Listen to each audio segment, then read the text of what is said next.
পাখি নর পাখিটা সুন্দর করে ঘর বানালো। আমি মনে হয় এটা বলেছিলাম, কোথায় যেন বলেছিলাম, দেবীনগরে বলেছিলাম। তাকে জীবন যাপনের কৌশল আল্লাহ অবলম্বন করে দিয়েছেন। হাঁস মুরগির জীবন যাপনের কৌশল অবলম্বন করে দিয়েছেন। প্রাণীকুলের কৌশল অবলম্বন কেমনে হবে তাদের জীবন যাপন, পরিধি পরিক্রমা, তা আল্লাহ করে দিয়েছেন। হাত কোন জায়গায় দেখবেন হাঁটতেছেন, দুই হাত এমনিতেই। আপনাদের এলাকায় হরতাল করে নাকি? হাতে সোজা থাকে না, হাঁটতেছেন হাওয়ার সাথে বাতাস টেনে টেনে টেনে চলার একটা চলার প্রক্রিয়াকে ভারসাম্যপূর্ণ করে তুলতেছে এই হাত। সুবহানাল্লাহ বলবেন না? খাবেন, আঙ্গুল মুখের কাছে আনলেন, এটা পিছনের দিকে ধাক্কা দিয়ে ভিতরে ঢুকাই দিচ্ছে এই হাত। কোন স্কুল কলেজে ভর্তি করে ট্রেনিং দেওয়া লাগে নাই, সব প্রশিক্ষণ দিয়েছেন কে? আল্লাহু আকবার। সেই আল্লাহ বলতেছেন আমার সৃষ্টিতে, আমার সাম্রাজ্যে কোন ত্রুটি বিচ্যুতি নেই, পারলে একটা দেখাও, কোথাও নাই। আল্লাহ বলতেছেন ওই রকম নির্ভুল একটা রাষ্ট্র যদি জমিনে আমার হুকুম মতো তোমরা কায়েম করতে চাও, সেই জায়গায় তোমাদের দুইটা জিনিস দেখা দেবে, একটা হায়াতের প্রশ্ন আর একটা মৌতের প্রশ্ন। তোমরা, আমি আল্লাহ নির্ভুল সত্তা, আমার হুকুম জমিনে বাস্তবায়ন করতে গেলে যখনই তোমরা এই হুকুম বাস্তবায়নের জন্য ময়দানে নেমে পড়বা, সামনে আসবে দুইটা জিনিস, একটা হলো হায়াত, বাঁচতেও পারো, আর একটা হলো মৌত, মরতেও পারো। তবে আমি আল্লাহ তোমাদেরকে বাঁচায় রেখেছি। কত সন্তান মায়ের পেটে মৃত্যুবরণ করেছে, এরকম ঘটনা চাঁপাইনবাবগঞ্জে ঘটছে না, ঘটে নাই? জন্মার পরেই মৃত্যুবরণ করেছে, আল্লাহ আমাদেরকে মারেন নাই, বাঁচায় রাখছেন। কেন বাঁচায় রাখলেন? আল্লাহ বলেন তোমাদের কাছ থেকে একটা পরীক্ষা নেওয়ার জন্য আমি আল্লাহ তোমাদেরকে হায়াত দিলাম, তোমাদের সামনে মৌত অপেক্ষা করছে। আল্লাযী খালাকাল মাউতা ওয়াল হায়াতা লিয়াবলুয়াকুম আইয়ুকুম আহসানু আমালা। আমি আল্লাহ দেখতে চাই তোমাদের মধ্যে কে উত্তম আমল করে। ঢাকা শহরে গিয়ে কদিন আগে একটা প্রোগ্রাম ছিল আমার জুরাইনে, সেই প্রোগ্রাম করে আমি দেখি সকালবেলা এরকম মোটা মোটা লোক রাস্তা দিয়ে হাঁটতেছে। মনে করলাম যে একটু বুক কোলাকুলি করি, বুক মিলাই, ভয়ে সামনে যাই নাই, যদি পড়ে যায় আর হেই যদি আমার গায়ের উপর পড়ে আমি আর উঠতে পারবো না। এই জন্য আমার ভাইরা, আল্লাহ রাব্বুল আলামিন আমাদেরকে যে বাঁচায় রাখলেন, আল্লাহ বলছেন খালাকাল মাউতা ওয়াল হায়াত। ছোটবেলা মারতে পারতাম, কিন্তু হায়াত দিয়ে বাঁচায় রেখেছি। সামনে মৌত অপেক্ষা করছে তোমাদের জন্য, কাজেই একটা পরীক্ষা তোমাদের কাছ থেকে আমি নেব। তো ওই ঢাকার ওই লোকগুলো হাঁটতেছে কেন? লোকগুলো ডায়াবেটিসের রোগী। আপনাদের এলাকায় 2-4 জন আছে না নাই? প্রতিদিন সকালবেলা হাঁটে, কিন্তু মাস শেষে তাদের কি কোনো পুরস্কার দেওয়া হয়? দেয়া হয় না। ডিসি সাহেব, এসপি সাহেব, টিওনো সাহেব, ওসি সাহেব দেখি কি বলেন নাকি যে এ মাসে আপনি 29 দিন দৌড়াইছেন, তার মধ্যে 11 দিন ফার্স্ট হয়েছেন, এই যে আপনি পুরস্কার নেন। ডায়াবেটিসের কোন রোগীকে কি প্রাইজ দেওয়া হয়? তাহলে প্রতিদিনের দৌড় না, কিন্তু 16ই ডিসেম্বর আর 26শে মার্চে বিশেষ একটা দৌড়। স্কুলগুলোতে, মাদ্রাসাগুলোতে আটা ময়দা দিয়ে রেখা টেনে, দাড়ির রেখা টেনে ছোট ছোট বাচ্চাদেরকে লাইনে দাঁড় করা 100 মিটার দৌড়, 50 মিটার দৌড়ের প্রতিযোগিতা দেওয়া হয়। যেই না বাঁশিতে ফু দেওয়া হয়, দৌড়। ছোট বাচ্চারা প্যান থাকলো না পড়লো, ওইটা দেখার সুযোগ নাই। আমি একটা খেলায় ছিলাম, প্রতিষ্ঠানে তো ম্যাক্সিমাম ওই জাতীয় অনুষ্ঠানগুলোতে থাকার সুযোগ হয়। এক ছোট বাচ্চা ক্লাস 2-এ পড়ে মনে হয়, খুব সম্ভব, প্যান খুলে গেছে। হে আবার এদিক সেদিকে তাকাচ্ছে, কেউ দেখে কিনা। আমি বললাম নো টেনশন, প্যান খুলে থাক, তুমি যাও। আচ্ছা, এই যে দৌড়, টার্গেট কি হওয়া? আওয়াজ দেন। ফার্স্ট হলে কি পাবে? প্রাইজ পাবে। ওই বাচ্চা যদি প্রতিদিন দৌড়ায়, কোনো প্রাইজ নাই। ডায়াবেটিসের রোগীরা প্রত্যেক দিন দৌড়ায়, দরকার নাই।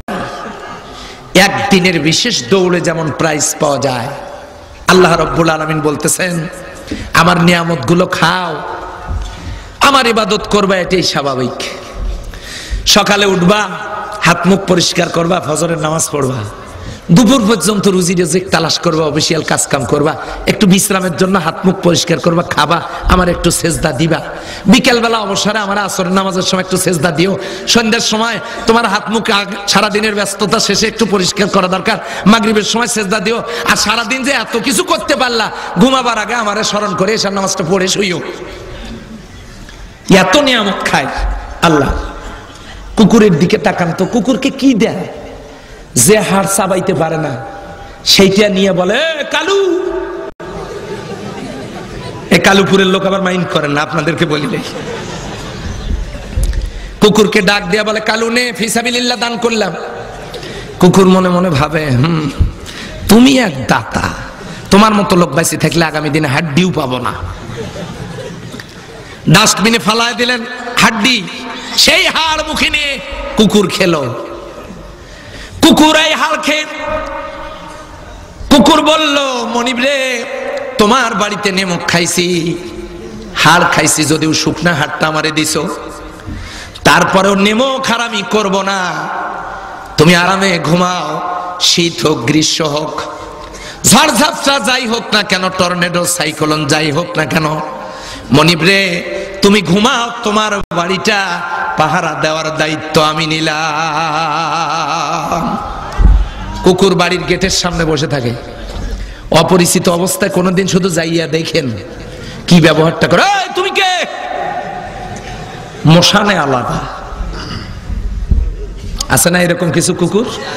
হ্যাঁ, যে হাড়ের মধ্যে গোশত থাকে না, ওই শুকনা হাড় সিটা দিলেন আঙ্গিনার ভিতরে, কুকুর খাইল। এই শুকনা হাড় খেয়ে মনিবের বাড়িটা পাহারা দিল, নেমক হারামি করলো না। অপরিচিত লোক যখন বাড়িতে যায়, প্রথমে দুইটা ধমক লাগা দেয়, কে তুমি? প্রথম ধমক। এরপরে বাড়িওয়ালা যদি চিল্লায় বলে এই থামো, তখন কুকুর মনে মনে বলে যে এই তো ডাবল মাস্তান, এ কোনো চোর ডাকাত না, এ নিশ্চয়ই কোনো আত্মীয় হবে মনে হয়। এরপরে মালিককে ডাকে, মালিক। মালিক আসে লাঠি হাতে নিয়ে, আসার পর মালিকের মুখের দিকে তাকায় একবার, আমি নজর করে দেখেছি, মালিকের মুখের দিকে দেখে লেজ নাড়ায়, আর মালিককে বলে মালিক খালি একবার কন এই লোক আপনার কেউ না, আর খবর করে দেবো আমি, কন। কথা বলেন ঠিক কিনা? কুকুরের এই দুষ্টমি দেখে মালিক যখন লাঠি তোলে কুকুর পালায়া যায় না। আমি নজর করে দেখেছি ওই কুকুরটা মনিবের পায়ের কাছে মাথাটা লাগায় বলে মনিব রে, আমি চিনতে পারি নাই এই লোকটা কে হয়। তখন কুকুর বলে তুই কি জানিস না এটা আমার নিজের শালীর ননদের চাচাতো ভাইয়ের বাস্তি জামাইয়ের ভাগ্নের আপন ফুফাতো ভাইয়ের বন্ধুর ছেলে, এটা দীর্ঘদিন পর বাড়িতে আসছে বেড়াতে। লাঠি যখন তোলে মালিক, কুকুর পালায়া যায় না, মনিবের পায়ের কাছে মাথাটা লাগায় বলে মনিব রে, তোমার বাড়িতে নেমো খাইয়া জীবন ধারণ করে বেঁচে আছি, বেয়াদবি হয়ে গেছে, তোমার পায়ের কাছে মাথাটা রাখলাম, যে পরিমাণ শাস্তি দিবা মানবো। পিছন দিক থেকে লেজ নাড়ায় বলে আমি চিনি নাই, আমি জানি না, চিনি নাই, আমি বুঝতে পারি নাই, I am very very sorry, তোমার পায়ে পড়ে মাফ চাই, মাফ করে দাও, আর যদি তা না করো যত শাস্তি দিবা সব মাথা পেতে মেনে নেব। আমার ভাইয়েরা, মা বোনেরা, ডাস্টবিনের খাবার খেয়ে একটা কুকুর মনিবের সাথে গাদ্দারি করে না, অথচ আল্লাহর সূর্যের আলো ভোগ করে, জমিনের উপরে চলাফেরা করে, আল্লাহর নাজ নেয়ামত গুলো খায়, আল্লাহর দেওয়া চোখ দিয়ে দেখে, আল্লাহর নেয়ামত গুলো উপভোগ করে, আল্লাহর দেওয়া এত নেয়ামত ভোগ করে। আমার আল্লাহর কোরআনের কথা যারা সহ্য করতে পারে না, আমার ভাইরা, ওগুলো কুকুরের চাইতেও মারাত্মক, ওগুলো কুকুরের চাইতেও নিকৃষ্ট। চিৎকার দিয়ে বলেন কথা ঠিক কিনা? কুকুরের শুকরিয়া আছে, কুকুরের শুকরিয়া আছে, কিন্তু এত নিয়ামত পাওয়ার পর শুকরিয়া নাই। আমার আল্লাহ যদি আজকে রাত্রে প্যারালাইজড করে দেন, আজকে বাহাদুর, কালকে তো বিছানায় শুয়ে সালামও দিতে পারবেন না, বলবেন আসসালামু আলাইকুম। আল্লাহ পারেন কিনা বলেন? সেই আল্লাহর বিধান ভালো লাগে না। আপনি আমার আল্লাহর জমিনের উপরে নির্লজ্জ বেহায়ার মতো কেমনে চলবেন? আমার আল্লাহর বিধান যদি ভালো না লাগে, আমার আল্লাহ একটা আর একটা আয়াত নাজিল করে জানায় দিলেন, আমার বিধান যদি তোমার ভালো না লাগে তাহলে আমার আকাশের নিচ থেকে, সম্ভব হলে জমিনের উপর থেকে, আকাশের নিচ থেকে বের হয়ে যাও। আমার আল্লাহ বলেন এমন জায়গায় চলে যাও যেখানে চন্দ্র নাই, সূর্য নাই, গ্রহ নক্ষত্র নাই, অক্সিজেন নাই। আমার ভাইরা বলেন তো এমন জায়গা কি আছে নাকি? আল্লাহ পাক বলতেছেন যে ভালো না লাগলে বেরো, ফানফুযু লা তানফুযুনা ইল্লা বিসুলতান। যেতে পারবা না, আকাশ আর জমিন দিয়ে বেষ্টন করে রেখেছে তামাম পৃথিবীতে, যাওয়ার কোনো পথ নাই। ইয়া মাশারাল জিন্নি ওয়াল ইনস ইন ইসতাতা'তুম আন তানফুযু মিন আকতারিস সামাওয়াতি ওয়াল আরদ। আমার বিধান ভালো না লাগলে আমার আকাশের নিচ থেকে, জমিনের উপর থেকে বেরিয়ে যাও। এমন জায়গা কি আছে বলেন তো ভাইরা? তাহলে আল্লাহর কোরআনের বিধানের কথা শোনার এবং মানবার দরকার আছে না নাই? আল্লাহ বলেন ওই বিধানের কথা মানতে গিয়া, শুনতে গিয়া তোমাদের সামনে দুইটা জিনিস আসবে। একটা হলো আমি দেখব কে মরণকে বরণ করে নাও, আর কে জীবনকে বাজি রেখে সেই পরীক্ষাটা দাও। আল্লাহর বান্দারা, আমি জিজ্ঞাসা করতে চাই, আল্লাহর বিধানের জন্য মরণকে বরণ করে নিয়ে জীবনকে বাজি রেখে আমার আল্লাহর পরীক্ষা দিতে এই চাঁপাইনবাবগঞ্জের আমার আল্লাহর বান্দারা, আমার আল্লাহর পরীক্ষা দিতে কারা কারা রাজি আছেন? দুহাত উঁচু করে আমার আল্লাহকে দেখায়া দেয়।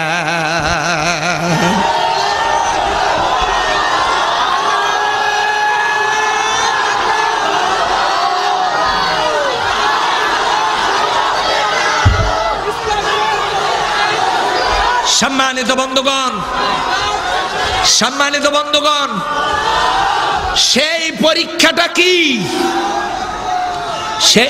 থামুন, সেই পরীক্ষাটা কি আমি কি বলবো? শুনতে চান আপনারা? পরীক্ষা নিচ্ছেন কে? এক্সামিনার কে? আল্লাহ পরীক্ষা নিচ্ছেন আমাদের। সামনে আছে দুইটা জিনিস, এটা কি? হায়াত আর মৌত। আর ভাইরা, এই দুইটা জিনিস নিয়ে পরীক্ষার ময়দানে নেমে পড়তে হবে। লিয়াবলুয়াকুম আইয়ুকুম আহসানু আমালা। এই আহসান শব্দটা ইসমে তাফজিল। আমি দেখব কে সর্বাধিক উত্তম আমলটা করে, সেই পরীক্ষা আমি আল্লাহ রব্বুল আলামিন তোমাদের কাছ থেকে নিব। সুবহানাল্লাহ বলেন। সেই পরীক্ষা আপনারা দেওয়ার জন্য হাত তুলে সাক্ষী দিয়েছেন, আপনারা পরীক্ষা দিবেন। সেই পরীক্ষা হায়াতের পরীক্ষা আর মৌতের পরীক্ষা। হায়াত আর মৌতের পরীক্ষা দিয়েছেন সাহাবা আজমাইনগণ। বদরের যুদ্ধে বিশ্বনবী সেনাবাহিনীর সদস্য রিক্রুট করলেন, ছোট্ট ছোট্ট দুইটা বাচ্চা, মাজ আর মুআব্বাল। বিশ্বনবীর কাছে এসে বলতেছেন, হুজুর কি জন্য লোক নিতেছেন আপনি? আল্লাহর নবী বলেন, বদরে যুদ্ধ হবে কাফেরদের সাথে, সেই জন্য সেনাবাহিনীতে সদস্য ভর্তি করছি। ছোট্ট ছোট্ট দুইটা বাচ্চা বলতেছেন, হুজুর আমাদেরকে নেওয়া যায় না, আমাদেরকেও নেন। আল্লাহর নবী বললেন, তোমাদের সেই বয়স এখনো হয় নাই।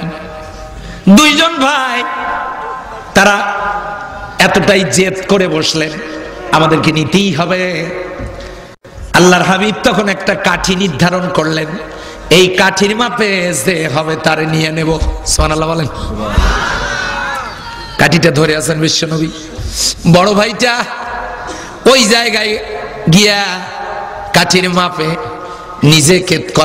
নিজে কাঠির মাপে হন কিনা দাঁড়ায় পরীক্ষা করবার জন্য দাঁড়ালেন, দেখে যে মাপে ছোট। এবারে আল্লাহর হাবিবকে ডেকে বলেন, হুজুর আপনি উপরের দিকটা খেয়াল রাখবেন, দেখেন মাপে হয় কিনা। নিচের দিকে বৃদ্ধাঙ্গুলির উপরে ভর করে, বোঝেন নাই মনে হয়, পাটা এইরকম করে কাঠির মাপে বড় ভাই হয়ে গেলেন। আল্লাহর নবী মুস্কিয়ে হাসি দিয়ে বললেন, তুমি অনুমতি পাইলা, তোমাকে অনুমতি দেয়া হলো। সুবহানাল্লাহ বলেন। ছোট ভাই বলতেছে, হুজুর আমিও যাব। আসো, কাঠির মাপে হইতে পারো কিনা আসো। এটা তো আরো আধা হাত খানেক ছোট, যতই চেষ্টা করা হয় না, যে তুমি তো হচ্ছ না কাঠির মাপে। ডাক দিয়ে বলেন, হুজুর ইয়া রাসূলুল্লাহ সাল্লাল্লাহু আলাইহি ওয়াসাল্লাম, আমার বড় ভাইকে অনুমতি দিলেন, কিন্তু আপনি জানেন না আমার বড় ভাই আমার সাথে কুস্তিগিরিতে পারবে না, গায়ে জোর বেশি আমার। এরকম ছোট ভাই বড় ভাই আছে না নাই? ছোট ভাইয়ের চাইতে বড় ভাইয়ের গায়ে জোর বেশি। ছোট ভাই বড় ভাইয়ের আগে বিয়ে করে, আছে না? আছে না? আছে না? হ্যাঁ আমার ভাইরা, আল্লাহর হাবিবকে দেখে বলতেছেন, হুজুর একটা বার অনুমতি দিয়ে দেন। বড় ভাইয়ের মেজাজ খারাপ। ছোট ভাই যখন গিয়ে ধরেছে, বড় ভাই একটা আছাড় মেরে জমিনের মধ্যে ফেলায় দিয়েছে। ছোট ভাই নিজ থেকে বলতেছে, হুজুর আমি প্রস্তুতি নেওয়ার আগেই ধরছে, আর একবার চান্স দেন। দ্বিতীয়বার চান্স পাইয়া বড় ভাই মনে করছে যে আরো জোরে মারতে হবে, একে আরো জোরে মেরেছে আছাড়। বলছে, হুজুর আর একটা বার যদি দয়া করে চান্স দেন, এবার আমি শেষ খেলা দেখাই। দুইবারে পড়ে গেছে নিচে, বড় ভাই উপরে, ছোট ভাই নিচে। তৃতীয়বারে কি যেন একটু ইশারা দিলেন বড় ভাইকে, চোখের পানিগুলো ছেড়ে দিয়া ছোট ভাই বলতেছে, ভাই রে তুমি বড় আমি ছোট, ইচ্ছা যদি করো বারবার ফালায় দিতে পারবে, তাতে তো কোনো তোমার লাভ নাই। এবার যদি আমি তোমাকে ধরি, নিজের ইচ্ছায় একটা বার পড়ে যেও, নিজের ইচ্ছায় পড়ে যেও, আমি যেন তোমার সাথে বিশ্বনবীর সঙ্গে জিহাদের ময়দানে যাওয়ার অনুমতি পেয়ে যাই। কেমনে মরণকে বরণ করে নিয়েছেন ভাইরা আমার। এরপরে বড় ভাই বুঝতে পারলেন ছোট ভাইয়ের তামান্না, ঘাট ধরার সাথে সাথে ছোট ভাই বড় ভাই এমনিতেই পড়ে গেলেন। এবারে ছোট ভাই বুকের উপরে বসে বলতেছে, হুজুর অনুমতি যদি দেন, বিগত দুইবারের প্রতিশোধ নেই। বোঝেন নাই মনে হয়? আল্লাহর নবী বললেন, যাও তোমারে অনুমতি দেয়া হলো। বদরের যুদ্ধ শুরু। আব্দুল্লাহ ইবনে মাসউদ রাদিয়াল্লাহু তাআলা আনহু তার কাছে গিয়ে ছোট্ট ছোট্ট দুইটা বাচ্চা মাদার মুআব্বাল হযরত মাসউদকে ডাক দিয়া বলেন, ও আব্দুল্লাহ ইবনে মাসউদ কাকু, চাচা যান, আবু জেহেল নামে একটা লোক আল্লাহর নবীকে নাকি কষ্ট দিত, লোকটা কই? আব্দুল্লাহ ইবনে মাসউদ বলেন, আমি অবাক হয়ে গেলাম, এত বড় যোদ্ধাকে ছোট ছোট দুইটা মাসুম বাচ্চা খোঁজ করে। দেখায় দিলাম, ওই যে ঘোড়ার পিঠে, লম্বা জুব্বা পাগড়ি, ওই আবু জেহেল আমার হাবিবকে কষ্ট দিয়েছে। এবারে মাজার মুআব্বাল দুই ভাই একযোগে আবু জেহেলের দিকে হামলা চালাইছে। ভাইরা, বড় ভাইটা ডান হাতের তরবারি নিয়ে কোপ মেরেছে, আবু জেহেল কোপ মেরে ডান হাতটা ফালায় দিয়েছে। ডান হাতটা চামড়ার সাথে লেগেছিল, যখন দেখলো চামড়ার সাথে ঝুলতেছে হাতটা, বাম হাতে তরবারি নিয়ে নিজেই নিজের হাতটা কেটে ফালায় দিয়ে বাম হাতে তরবারি ধরেছে। আবু জেহেলের বিরুদ্ধে হামলা। আবু জেহেল বাম হাতটাতে কোপ মেরেছে, বাম হাতটা ঝরে পড়ে গেল। দুইটা হাত যখন ঝরে পড়ে গেল, এবারে বড় ভাই ডাক দিয়ে বলতেছে, ছোট ভাই রে শুনে রাখিস, আমি তো চলে যাচ্ছি, রক্তক্ষরণ হচ্ছে, আমি আমার নাকের ভিতরে আল্লাহর জান্নাতের সুঘ্রাণ পেতেছি।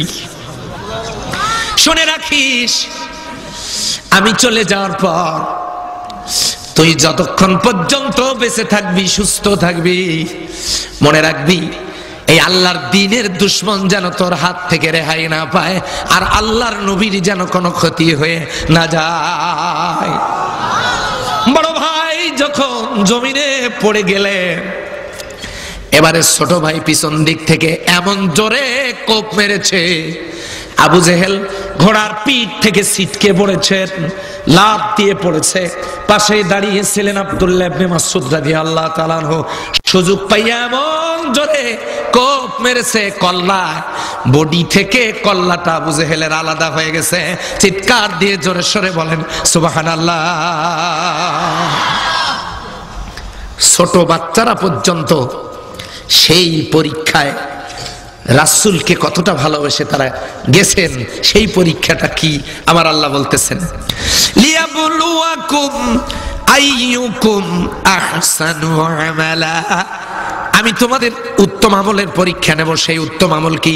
সূরা সফে আল্লাহ আয়াত নাযিল করে জানায় দিলেন উত্তম আমলের ব্যাখ্যা, তুমিনুনা বিল্লাহি ওয়া রাসূলিহি ওয়া তুজাহিদুনা ফি সাবিলিল্লাহি বিআমওয়ালিকুম ওয়া আনফুসিকুম যালিকুম খায়রুল লাকুম ইন কুনতুম তা'লামুন। বলেন আল্লাহু আকবার। তোমরা উত্তম আমল জানতে চাও, আল্লাহ বলছেন তুমিনুনা বিল্লাহি ওয়া রাসূলিহি, আল্লাহ রাসূলের প্রতি ঈমান আনতে হবে। আর কি? ওয়া তুজাহিদুনা ফি সাবিলিল্লাহি বিআমওয়ালিকুম ওয়া আনফুসিকুম। তোমাদের এই হায়াত, তোমাদের জান আর তোমাদের মাল দিয়া, আজকে যারা কোরআনের মাহফিলের জন্য টাকা দিয়েছেন, পয়সা দিয়েছেন, যারা আরামের বিছানা ফেলে যারা এখানে এসেছেন, আমার মন কেন যেন বলতেছে এই লোকগুলো আল্লাহর জান্নাতের মেহমান। জান আর মাল দিয়ে তোমরা যারা আল্লাহর দ্বীন কায়েমের কাজ করবে, যালিকুম খায়রুল লাকুম, এটা তোমাদের জন্য উত্তম কাজ। খায়ের মানে কি? জোরে বলেন কি? যে উত্তম আমলের পরীক্ষা নিতে চান আল্লাহ, সেই উত্তম আমল করতে দুইটা জিনিস লাগে, জান আর মাল। সামনে আছে হায়াত আর মওত। আল্লাহ দেখতে চান জীবনকে বাজি রেখে মরণকে বরণ করে নিয়ে কোরআনের জন্য, ইসলামের জন্য, আল্লাহর দ্বীনের জন্য প্রয়োজন যদি হয় নিজের বুকের তপ্ত রক্ত জমিনে ঢেলে দেওয়ার। আমি জিজ্ঞাসা করতে চাই, কারা কারা রাজি আছেন? দু হাত উঁচু করে দেখায় দেয়।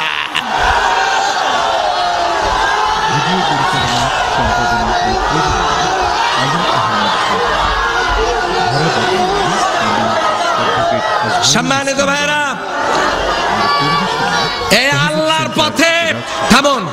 আল্লাহর পথে কাজ করার অর্থ শুধু মারামারি করা নয়, শুধু মারামারি করা নয়। কি? আল্লাহর দ্বীনের দাওয়াত মানুষকে দিতে হবে। আপনি একজনের বিরোধিতা করছেন, সেই লোকটার কাছে আপনি দাওয়াতই পৌঁছালেন না, ইসলাম আপনাকে তার বিরোধিতা করার সুযোগ দেয় নাই। মসজিদে নববীতে এক ইহুদি পেশাব করেছে, হযরত ওমরের মতো সাহাবীরা সেখানে আল্লাহর নবীকে ডেকে বলতেছেন, হুজুর দেখছেন কি কাম করতেছে? মসজিদে নববীর একটা কর্নারে পেশাব করতেছে ইহুদি। হযরত ওমর বলতেছেন যে হুজুর অনুমতি দেন, একবার আর সারা জীবনের পেশাব আমি বন্ধ করে দেখি। হযরত ওমরের তো মশানি আলাদা। আল্লাহর নবী বললেন, থামো, ওকে পেশাব করতে দাও। এখন যদি গিয়ে বাধা দাও, তোমার ভয়ে পেশাব আটকে যেতে পারে, হবে কষ্ট। আর যদি তোমার ভয়ে উঠে দৌড় দেয়, এখন পেশাব আছে এক জায়গায়, তখন চতুর্দিকে শুধু স্প্রে করবে আর দৌড়াবে। কথা বলেন ঠিক কি? তিন, ইসলাম যে ব্রড, মোর ব্রড। ইসলাম যে উদার এটা সে বুঝতে পারবে না। কাজেই পেশাব করতে দাও, পেশাব শেষ। আল্লাহ রাসূল বললেন ওরে ডেকে নিয়ে আসো। আনা হলো। কি করছো এখানে? যে আমি পেশাব করলাম। এটা কোন জায়গা জানো? যে না তা তো জানি না। আল্লাহর নবী বললেন এটা মসজিদ, আমরা এখানে আল্লাহর এক আল্লাহর ইবাদত করি। লোকটা বলল যে তোমরা যে গির্জায় উপাসনা করো ওখানে যদি কেউ এই কাজ করে তোমাদের কেমন লাগবে? তখন তরবারি টেনে বের করে বলছে যে এই তরবারি তার ফয়সালা করে দেবে। আল্লাহর নবী বললেন তাহলে আমার মসজিদে পেশাব করেছো, কি হওয়া দরকার? লোকটা বলল যে না আমি তো জানি না যে এটা আপনাদের মসজিদ। আল্লাহর নবী বললেন তুমি যেহেতু জানো না এটা মসজিদ, আমি তোমাকে মাফ করে দিলাম। ওই লোকটা তরবারিটা ফালায় দিয়ে আল্লাহর নবীকে বলতেছেন ইয়া রাসূলুল্লাহ আর কোথায় যাব? সমস্ত হাইব্রিড নেতা দেখা শেষ। আমাদের সমাজে কিছু হাইব্রিড নেতা আছে না? নামাজ নাই, রোজা নাই, আল্লাহ নাই, রাসূল নাই, পরকাল নাই, কোরআন নাই, হাদিস নাই, চরিত্র নাই, কিচ্ছু নাই। মঞ্চে দাঁড়ায় বলে বিসমিল্লাহির রহমানির রহিম। আছে না কিছু হাইব্রিড নেতা? একটা বিসমিল্লাহ পর্যন্ত ঠিক মতো বলতে পারে না। এগুলো হচ্ছে আমাদের সমাজের নেতা। আর তারাই আবার বসে বসে তাফসীর মাহফিলের ভুল ধরে। আমি সিদ্ধান্ত গ্রহণ করেছি দুনিয়াতে থেকে তো আজ হোক কাল হোক যাবই। ওই লোকগুলোর বিরুদ্ধে হাসরের ময়দানে আমি কোরআন নিয়ে মামলা দায়ের করব। আল্লাহর কোরআনের কথা যাদের সহ্য হয় না, দেখি ময়দান মাহশারে কোন উকিল দিয়ে তারা নাজাত পায়। আমার ভাইয়েরা, তাহলে দাওয়াত পৌঁছায় দিতে হবে মানুষের কাছে। বাংলাদেশে আল্লাহর এক গোলাম গোটা দুনিয়াতে কোরআনের দাওয়াত পৌঁছাইছেন। আহা, আজকে তার চোখের পানি দিয়ে যায় নামাজ ভিজে যাচ্ছে। আমি জানি না কতজন মা এরকম একজন সন্তান ভূমিষ্ঠ করতে পেরেছে, আমার জানা নেই। যে হাতে হাত দিয়ে হাজার হাজার মুসলিম কালেমা পড়ে ইসলাম কবুল করেছে। আমার মতো একজন নগণ্য মানুষের হাতে হাত দিয়েও 10 জন মুসলিম ইসলাম কবুল করেছে। যে কোরআনের কথা শুনলে অমুসলিমরা পর্যন্ত ইসলাম কবুল করে, অথচ সেই কোরআনের কথা মুসলমান মায়ের পেট থেকে বেরিয়ে আসা সন্তানেরা সহ্য করতে পারে না। কথা বলেন ঠিক না ঠিক? আহা, আল্লাহ যেন হেদায়েত নসিব করে দেন। সবাই বলেন আমিন। আমি কি কোন দলের বিপক্ষে বললাম? কোন দলকে কটাক্ষ করলাম?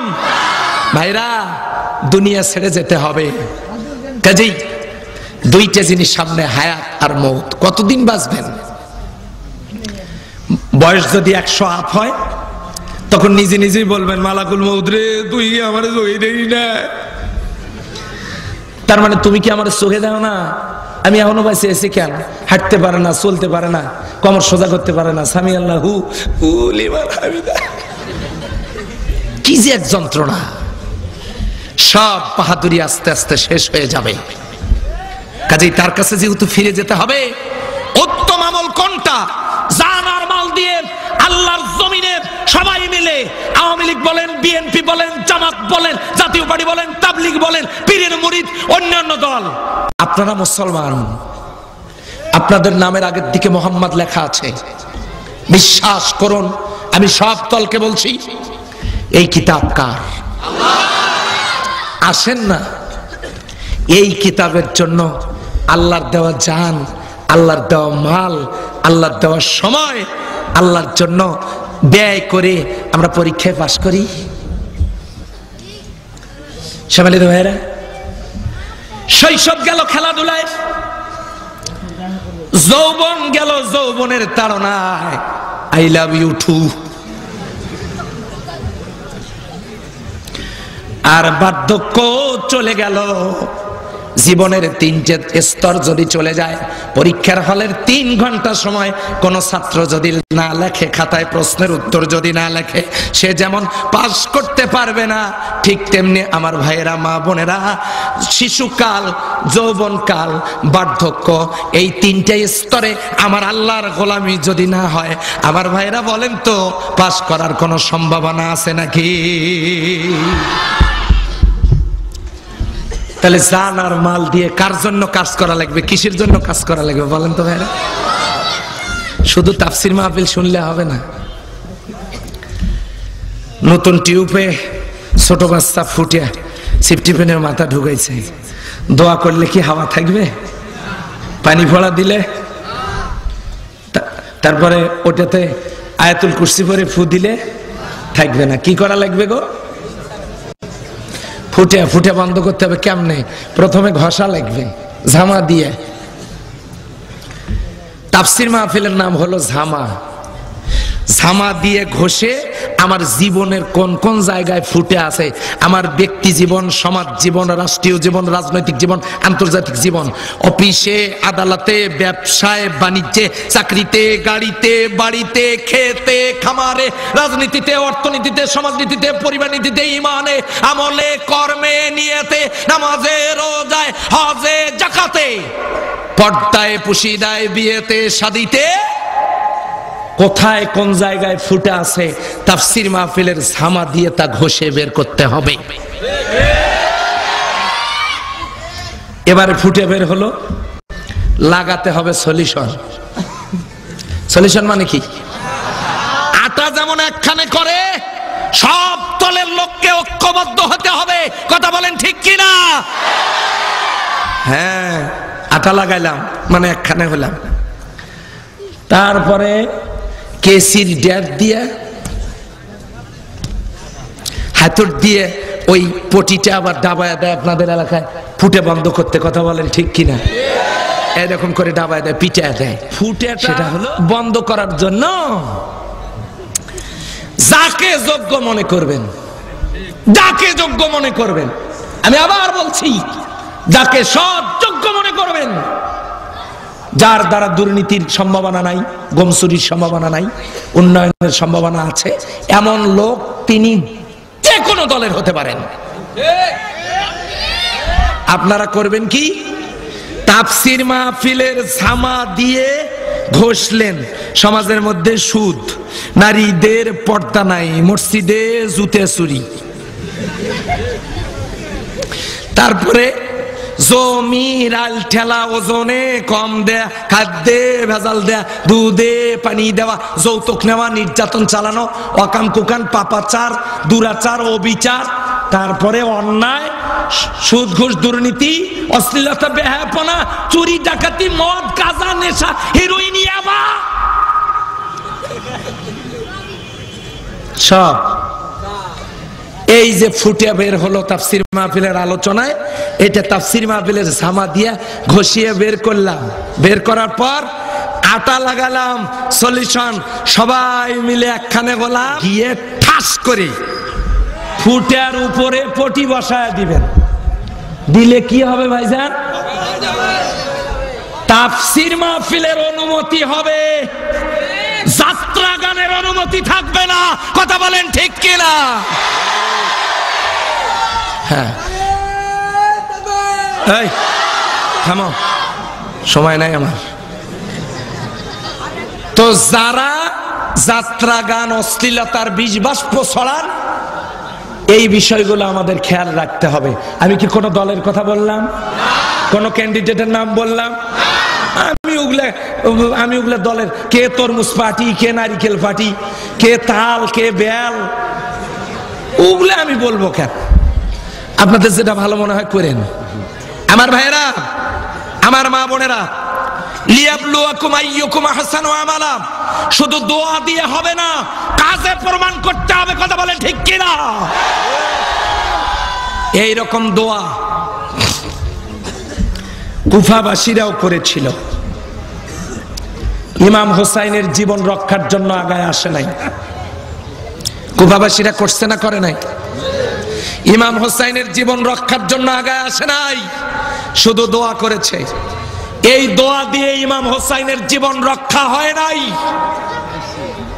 এই জন্য কুফাবাসীদের মতো শুধু দোয়া করলে হবে না, বাস্তব কর্মসূচি নিয়ে ইমাম হোসাইনের জীবন রক্ষার জন্য সেই দিন যেমন প্রয়োজন ছিল ময়দানে নামার, আজও দলমত নির্বিশেষে আল্লাহর কোরআন আর ইসলামের জন্য ওই পরীক্ষা দেওয়ার দরকার। জোরে বলেন আছে না নাই? মা বোনদেরকে অনুরোধ করব, মা বোনেরা আজকে যারা কষ্ট করে তাফসীর মাহফিলে এসেছেন, শুনুন, আগেরকার যুগের মহিলারা নিজের শরীর ঢেকে রাখত, আর সেই পেট থেকে শাহজালাল, শাহ পরান, শাহ মখদুম, হাজী শরীয়তুল্লাহ, ডক্টর মোহাম্মদ শহীদুল্লাহর মতো জবরদস্ত আল্লাহর ওলিরা, ভালো মানুষগুলো দুনিয়াতে এসেছে। আর আজকের মহিলারা বুক খালি, পেট খালি, পিঠ খালি, এইরকম খোলামেলা শরীরে যখন বেরোয়, সেই পেট থেকে ঐশীর মতো কুলাঙ্গারেরা বের হয়ে আসতেছে। ঠিক কিনা বলেন? এই জন্য মা বোনদেরকে অনুরোধ করব, মা বোনেরা অফিসে, আদালতে, ব্যবসা বাণিজ্যে যেতে পারবেন, হালাল বৈধ কাজ করতে পারবেন, বৈধ চাকরি করতে পারবেন, বাইরে যেতে পারবেন, কিন্তু নিজের সতীত্ব রক্ষা করে, পর্দা করে। পর্দার খেলাপ করে তিনটে জিনিস: একটা অঙ্গভঙ্গি, আর একটা অলংকার, আর একটা হচ্ছে পোশাক। পোশাকের বাহারি পোশাক, গোটা পিঠ ফাঁকা, অলংকার এটা দেখানো, আর অঙ্গভঙ্গি, এগুলো তাবাররুজের অর্থ এই তিনটা। এগুলো পর পুরুষকে দেখায়া সমাজটাকে নষ্ট করা থেকে বিরত রাখা দরকার। যারা সচেতন হবেন, আল্লাহ সেই পেট থেকে নেক সন্তান দান করবেন। যারা স্ত্রীদেরকে এনেছেন, বোনদেরকে এনেছেন, বোনেরা তো শুনে গেলেন, যারা আনেননি বাড়িতে গিয়ে দাওয়াত দিবেন, যেন বাড়িতে তারা বাইরে যাওয়ার সময় পর্দা করে যায়। মহিলারা যদি 4টা কাজ করেন মাত্র, জোরে বলেন কয়টা? 1, 5 ওয়াক্ত নামাজ, রমজান মাসে রোজা, পবিত্র থাকলে নামাজ রোজা, আর স্বামীর সৎ কাজের আনুগত্য, আর নিজের সতীত্বের হেফাজত যদি করেন, কোরআন হাদিস অনুযায়ী জীবন পরিচালনা করেন, ইসলামের আলোকে চলেন, আজকের তাফসীর মাহফিলে এসেছেন, ওই মহিলারা আল্লাহ তাদের হায়াতে তাইয়্যিবা দান করুক, বলেন আমিন। যদি চলেন, আল্লাহ কিয়ামতের দিন তাদেরকে জান্নাতের মেহমান বানাবেন। আল্লাহ যেন কবুল করেন, সবাই বলেন আমিন। আর যদি না করেন, আর আপনারাও যদি এই কথাগুলো শোনার পর আমলে নিয়ে না আসেন, তাহলে আমি একটা উদাহরণ দিয়েই শেষ করব। এই কথা বলার পর আগে উঠবেন না। আল্লাহ তাআলা বলতেছেন, ওই উত্তম আমল, আহসানু আমালা, তার মানে জান আর মাল দিয়ে আমার জমিনে তোমরা কারা কারা কোরআনের সমাজ কায়েমের কাজ করেছো, যারা করেছো তারা ওই পরীক্ষায় পাস। বুঝতে পারেন নাই? কোরআনের সমাজ প্রতিষ্ঠার কাজ যারা করেছে, জান আর মাল দিয়ে, সময় দিয়ে, টাকা দিয়ে, আল্লাহ বলেন তোমরা সেই পরীক্ষায় পাস। ওই যে আমার মাহফিলে এর আগে বলেছি না, বরযাত্রী হয়ে গেলে কোনো অপরাধের বিচার হয় না, মনে আছে না আপনাদের? বরযাত্রী হয়ে যাবেন, মুড মশানি আলাদা, গাছে চড়ে পেয়ারা পাড়ে, বিদেশি পেয়ারা, কেউ কিছুই বলে না, কারণ তারা বরযাত্রী। বরযাত্রী না হয়ে গিয়ে পেয়ারা পাড়তে পারা যেত, বলেন? তাহলে ওই বরযাত্রী হয়ে গেলে সবজি খায় না, স্প্রিং গোস্ত খায় না। স্প্রিং গোস্ত কোনগুলো? যেগুলো টানলে লম্বা হয়, ছাড়ি দিলে মুখের কাছে আসে, আছে না? ওই গরুর গোস্ত যেটার উপর বয়স্ক ভাতা ওয়াজিব হয়ে গেছে। জগ ভাঙে, গেলাস ভাঙে, কত অকাম কুকাম করে, কোন অপরাধের বিচার হয় না কোনের বাড়িতে যদি বরযাত্রী হয়ে যায়। কথা বলেন ঠিক কি না? বরযাত্রী হয়ে গেলে যেমন কোন অপরাধের বিচার হয় না, সব অপরাধ মাপ, ঠিক তেমনি আল্লাহর কোরআন হলো বর। যারা সেই জান আর মাল দিয়ে কোরআনের সমাজ প্রতিষ্ঠার জন্য কাজ করবে, আল্লাহ বলেন কিয়ামতের দিন তাদের কোনো অপরাধের বিচার আমি করব না। ইয়াগফির লাকুম যুনুবাকুম, তাদের জিন্দেগীর সব অপরাধ আমি আল্লাহ মাফ করে দেব। চিল্লায়া বলেন সুবহানাল্লাহ।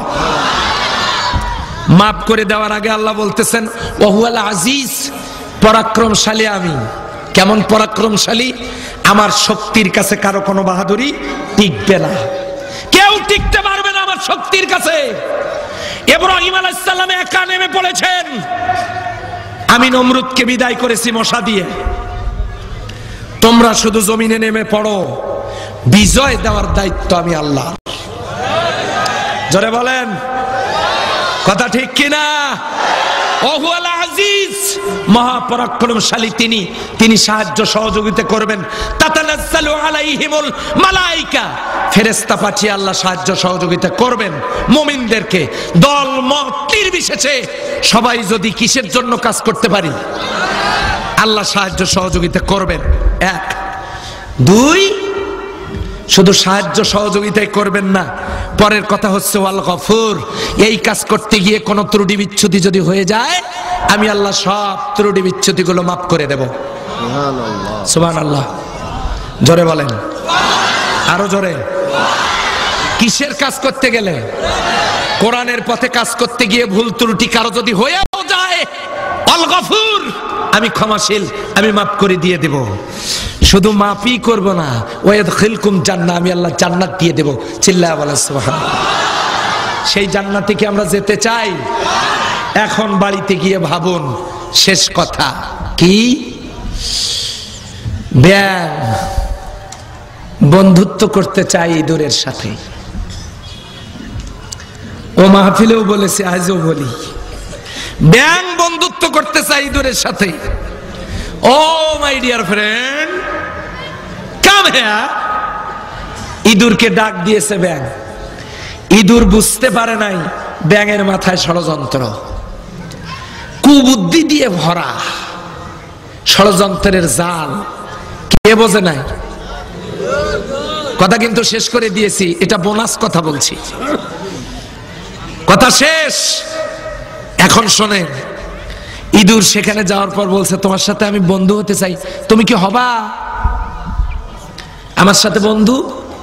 ইঁদুর বলছে অসুবিধা নাই, যে তাহলে তোমার পা আর আমার পা তোমার শক্ত দাঁত দিয়ে একসাথে বাঁধো, বেঁধে খেলা করি। ইঁদুর রাজি হয়ে পা বেঁধে ফেললো, দুই পা একখানে। ব্যাং লাফায়, পারুক আর না পারুক ইঁদুরও লাফায়। লাফাইতে লাফাইতে লাফাইতে লাফাইতে ব্যাং গেছে পুকুরের কর্নারে। এবারে ইঁদুরকে ডাক দিয়ে বলতেছে, দোস্ত এতক্ষণ সেমিফাইনাল খেললাম, এইবার হবে ফাইনাল খেলা, তুমি কি রাজি?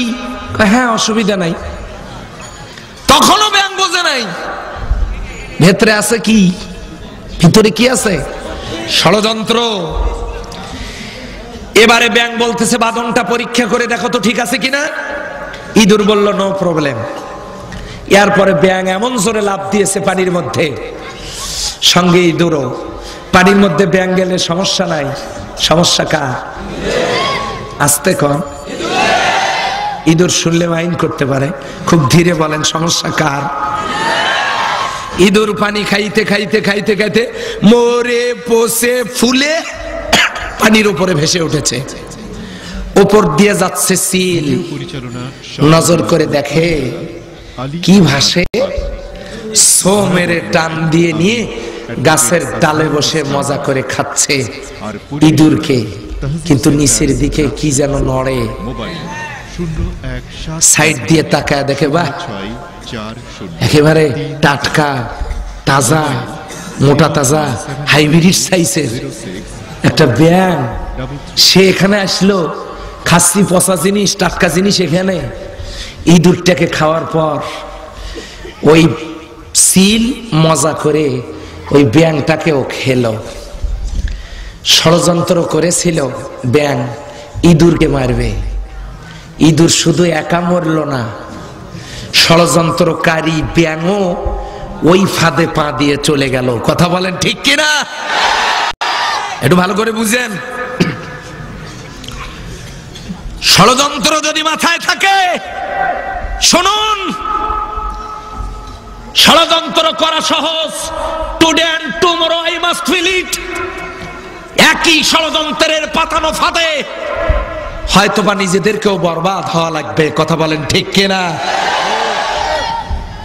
এবারে বাড়িতে যাবে না, চিন্তা করবেন। কি চিন্তা? আমার পা কার সাথে বাঁধা, আমি রাজনীতি করি কার সাথে, ঘোরাফেরা কার সাথে, চলাফেরা কার সাথে, খাই দাই লেনদেন কার সাথে, ধর্ম মরম কার সাথে, প্রেম প্রীতি কার সাথে, রাজনীতি কার সাথে। এটা বাড়িতে গিয়ে চিন্তা করবেন। ওই লোক যেমন মানে ইঁদুর, যে ইঁদুরকে মারতেছে, ব্যাঙও যেমন মরেছে পা বাঁধা থাকার কারণে, ওই লোকটা যদি জাহান্নামে যায় একা যাবে না, তার সাথে সম্পর্কের কারণে আপনাকে আমাকেও যাওয়া লাগবে। কথা বলেন ঠিক কিনা? সেই জাহান্নামে কি যেতে চাই? আল্লাহ যেন মাফ করে দেন। সবাই বলেন আমিন। এখান থেকে শিক্ষা নেব যে আমরা সেই বিশাল সত্তা, যিনি মালিক সমগ্র বিশ্ব চরাচরের, জীবনের সব জায়গায় তারই গোলামি করব, তারই রাজত্ব মেনে নেব, খলিফা হিসাবে, প্রতিনিধি হিসাবে জমিনে তারই জন্য কাজ করব। এই হোক আমাদের জীবনের টার্গেট। তবেই জীবনের পরতে পরতে সকল মোহনায়, সকল আঙ্গিনায় আমরা পাবো শান্তি এবং সুখ।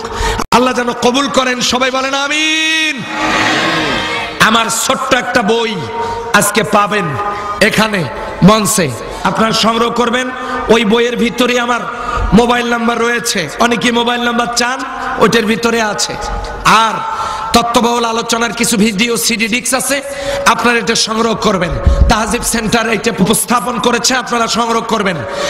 দল মত নির্বিশেষে সম্মানিত চেয়ারম্যান সাহেব এবং বিভিন্ন রাজনৈতিক দলের নেতৃবৃন্দ যারা এসেছেন, দল মত নির্বিশেষে সকলকে আন্তরিক শুভেচ্ছা অভিনন্দন, প্রশাসনকে শুভেচ্ছা অভিনন্দন জানিয়ে 3 দিনের তাফসীর মাহফিলের এখানেই আলোচনা শেষ করছি। ওয়া আখিরু দাওয়ানা আনিল হামদুলিল্লাহি রাব্বিল আলামিন। এক্ষুনি দোয়া হবে, সবাই পড়ে নেন। আস্তাগফিরুল্লাহ, আস্তাগফিরুল্লাহ, আস্তাগফিরুল্লাহ, ওয়ালা হাওলা ওয়ালা কুওয়াতা ইল্লা বিল্লাহিল আলিয়্যিল আযীম। সম্মানিত ভাই ও বোনেরা, একসাথে দোয়া করে যাব, কারণ আগামী বছরের তাফসীর কার কিসমতে আছে আর নাই আমরা বলতে পারবো না। কথা বলেন ঠিক কিনা? কেউ যাবেন না ভাইজান, হতে পারে জীবনের শেষ মাহফিল। আমরা মোনাজাত করব, সভাপতি সাহেব অনুমতি দিলেই দোয়া হবে এখনই ইনশাআল্লাহ। জি, দাঁড়ানো ভাইয়েরা বসে পড়ুন। আর একটা কথা বলবো, এই দেশটার জন্য দোয়া করব প্রাণ ভরে, কারণ লাল সবুজের পতাকা একটি পতাকা, স্বাধীন দেশ। পতাকা কয়টা? একটা, লাল সবুজের স্বাধীন দেশ। মাথার উপরে সূর্য একটা। আমার আল্লাহ একজন, সেই আল্লাহ, তার সূর্যের আলো ভোগ করি। স্বাধীন ভূখণ্ড বাংলাদেশ, পতাকা একটা, আমাদের জন্মভূমি। উই আর মুসলিম উম্মাহ, উই আর গ্রেট। আসুন আমরা সবাই মিলে আল্লাহর পথে ঐক্যবদ্ধ হই, এই দেশটাকে সামনের দিকে আগায় নেওয়ার জন্য হাতে হাত, কাঁধে কাঁধ মিলিয়ে সামনের দিকে আগায় নেই। অতীতের সব ভুল ত্রুটিগুলো আমরা শুধরিয়ে নিয়ে সামনের দিকে আগাই। আল্লাহ যেন আমাদের কবুল করেন, প্রিয় জন্মভূমি দেশটাকে কবুল করেন। সবাই বলেন আমিন। জি, সবাই পড়ে নেন। আস্তাগফিরুল্লাহ, আস্তাগফিরুল্লাহ, আস্তাগফিরুল্লাহ, ওয়ালা হাওলা ওয়ালা কুওয়াতা ইল্লা বিল্লাহিল আলিয়্যিল আযীম। আল্লাহুম্মা আমিন। আল্লাহু আমিন। আলহামদুলিল্লাহি রাব্বিল আলামিন। আসসালাতু ওয়াসসালামু আলা সাইয়্যিদিল মুরসালিন ওয়া আলা আলিহি ওয়া আসহাবিহি আজমাইন। রব্বানা যালামনা আনফুসানা ওয়া ইল্লাম তাগফির লানা ওয়া তারহামনা লানাকুনান্না মিনাল খাসিরিন। রব্বানা লা তুযিগ কুলুবানা বা'দা ইয হাদাইতানা ওয়া হাব লানা মিন লাদুনকা রাহমাতান ইন্নাকা আনতাল ওয়াহ্হাব। আল্লাহ তাআলা এই মাহফিলটার দিকে তাকায় দেখো, কালুপুর সরকারি প্রাথমিক বিদ্যালয় মাঠের 10ম বার্ষিক 3 দিন ব্যাপী তাফসীরুল কোরআন মাহফিলের সমাপনী দিবসে আল্লাহ তাআলা তোমার গোলামেরা তোমার শাহী দরবারে ভিক্ষুকের মতো কাঙ্গালের মতো দুখানা হাত তুলে ধরেছে। রব্বুল আলামিন যতক্ষণ আলোচনা চললো এক সাত মৌসাকের মতো এখানে বসে আলোচনা শুনেছে।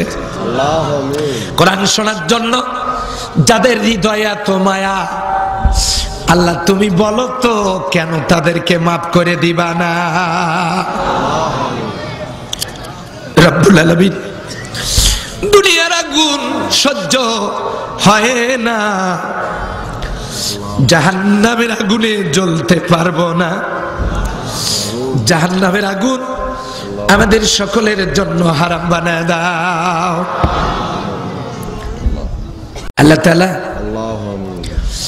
এই মাহফিলে তুমি যত সওয়াব দান করবে, তোমার বান্দারা হাজার হাজার টাকা পয়সা দান করেছে আল্লাহ, যার কাছে যা চেয়েছি কেউ ফিরাইয়া দিল না।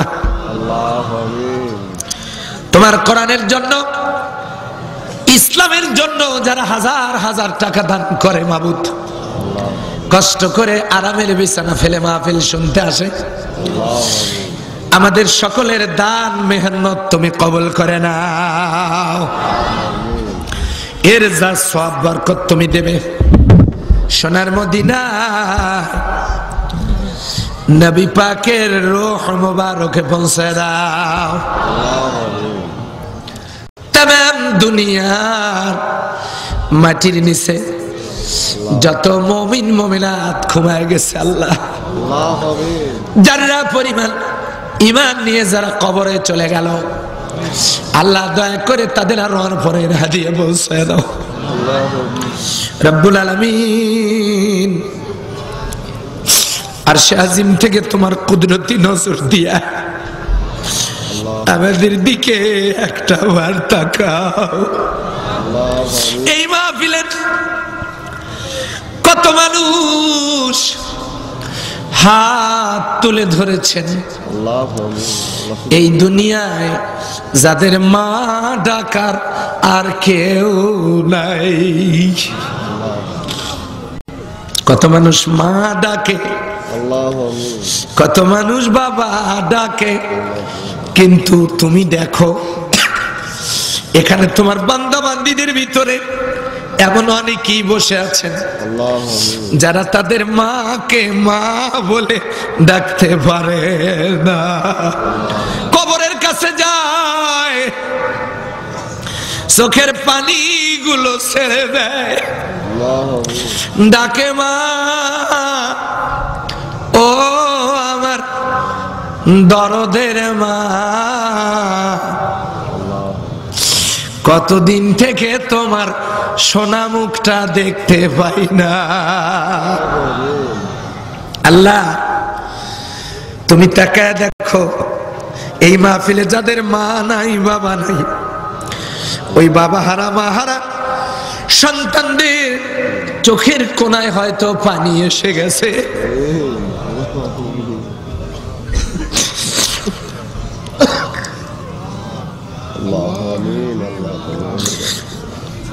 মায়ের কথা বলতে পারি না,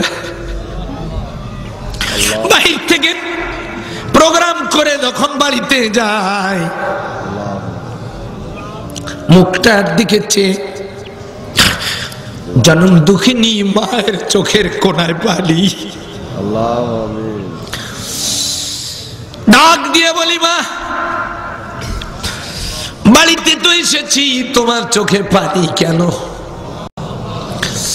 মা বলে বাসারে মনে হয় সারাটা দিন কিছু খাইস নাই।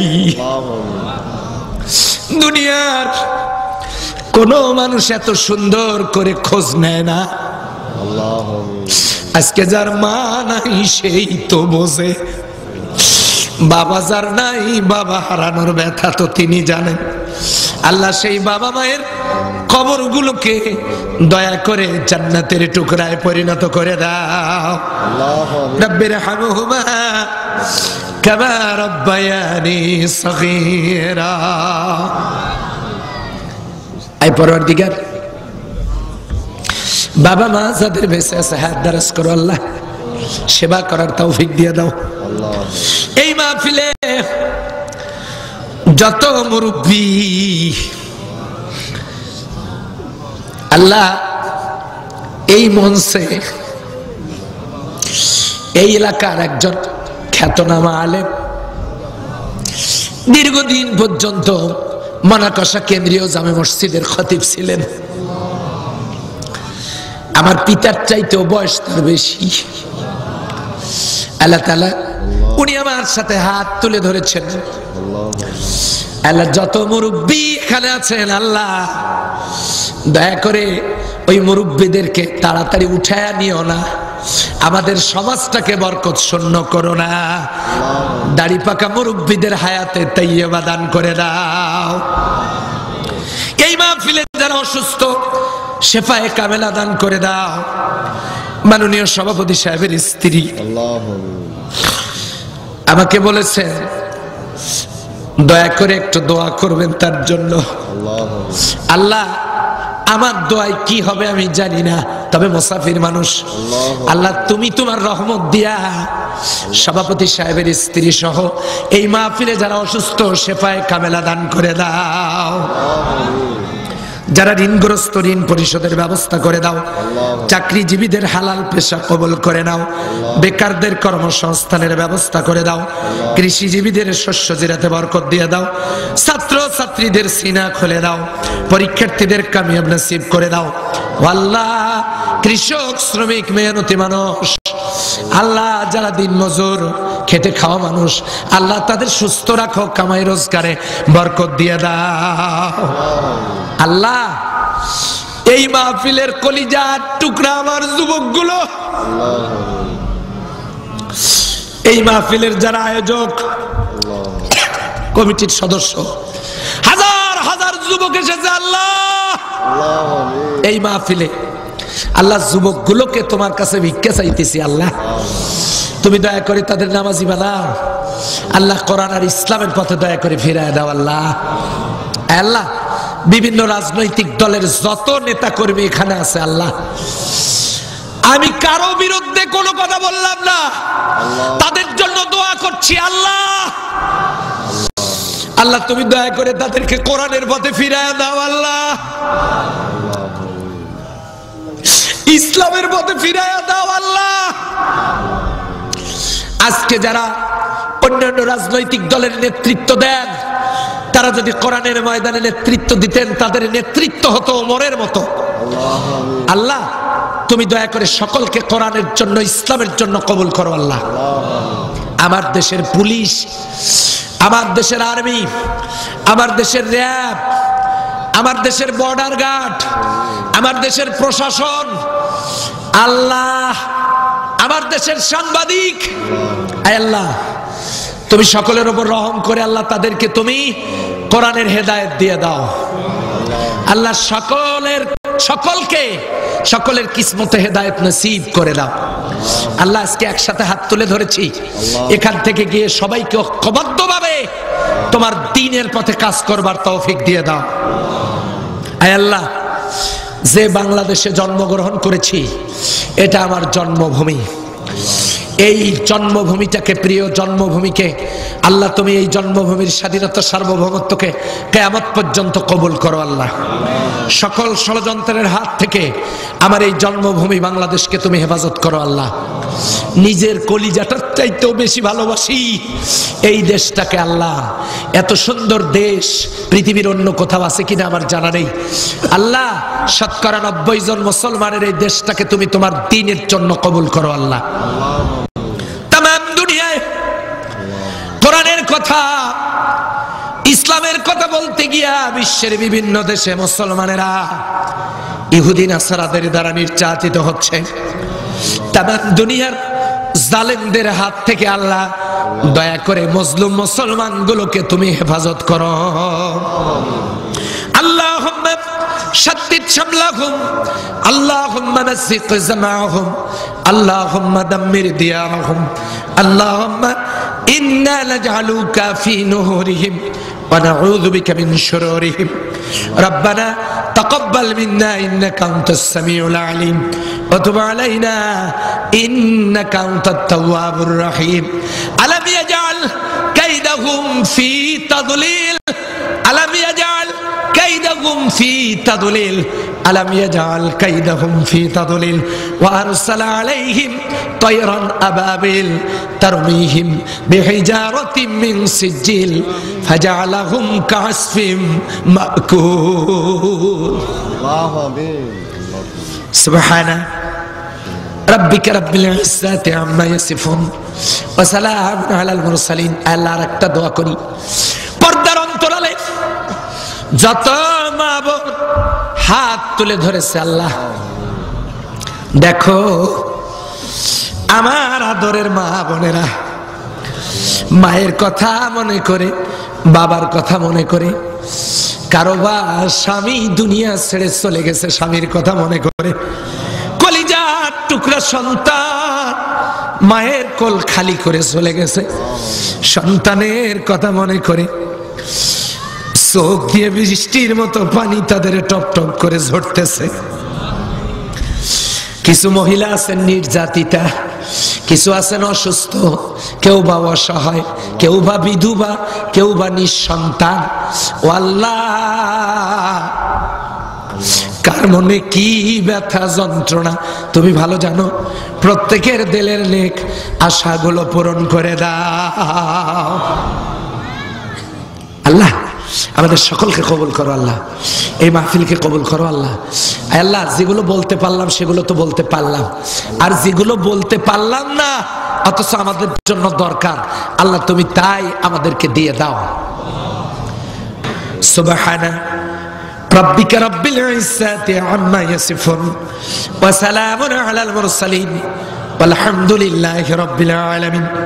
وجعل آخر كلامنا عند الموت شهادة لا إله إلا الله محمد رسول الله صلى الله عليه وسلم। সালামের জবাব দেন আসসালামু আলাইকুম ওয়া রাহমাতুল্লাহ। মঞ্চে বই এবং সিডি ডিস্ক পাওয়া যাচ্ছে, আপনারা এখান থেকে নিতে পারবেন। আল্লাহর সৃষ্টি রহস্য সম্পর্কে গুরুত্বপূর্ণ বক্তব্য শুনছিলেন। ভিডিও পরিচালনা, সম্পাদনা ও প্রযোজনা আলী আহমদ, ধারা বর্ণনায় আমি অ্যাডভোকেট আজহারুল ইসলাম রানী, আর পরিবেশনা Tahzib center Rajshahi. Mobile 01712064033, mobile 017120640333।